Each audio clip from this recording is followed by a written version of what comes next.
Today, we're diving into the first installment of our Coaster Showdown series, where we're pitching the big one from England's Blackpool Pleasure Beach against Magnum XL-200 from Cedar Point, Ohio.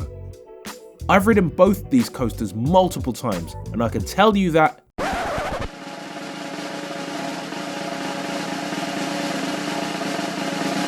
nah, it's not going to be that easy.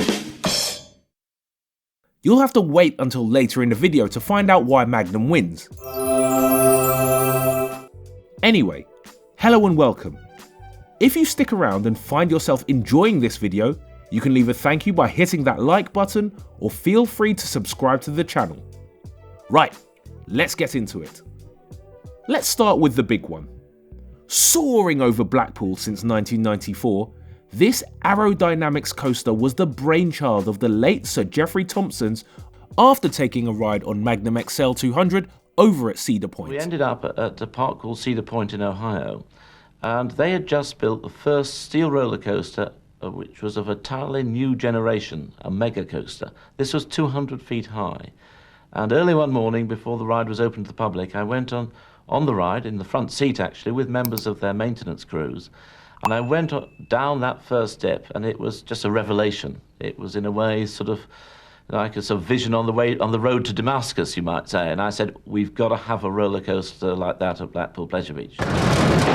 So I rang up the manufacturers, Aerodynamics of Salt Lake City, and said, right, we want a ride like that, but bigger for Blackpool. At a height of 213 feet, the big one was once the world's tallest roller coaster, which promised thrills beyond imagination. But did it deliver? We'll find out in this video. Rewind to 1989. Enter Magnum XL-200. This wasn't just a coaster, it was a game changer. Pioneering the hypercoaster category, it became a star attraction with its steep drops and airtime hills. It's like the Beatles of roller coasters, a classic that never gets old. Both coasters share a similar blueprint, but it's their differences that really set them apart. I first rode the big one back in 2002 after years of looking forward to adding it to my credit list. I remember coming off thinking, is that it? Sure, the height, speed and views across the Irish Sea are impressive, but the coaster doesn't offer much beyond that. There's hardly any airtime and it's rough as hell.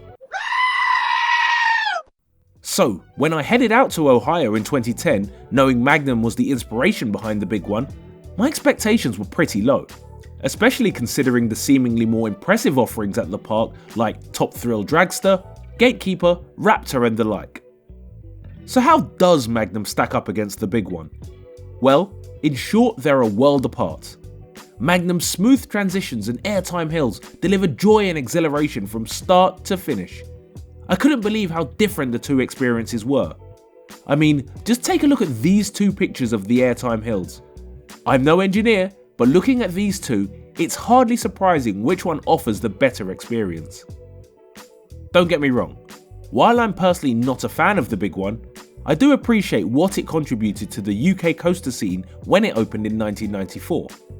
Along with Nemesis opening at Alton Towers the same year, it put the UK firmly on the coaster map, and even today, it's still a draw for the park as a signature attraction. But for me, when you consider Magnum was the inspiration behind the big one, I can't help feeling that the big one just didn't hit the mark.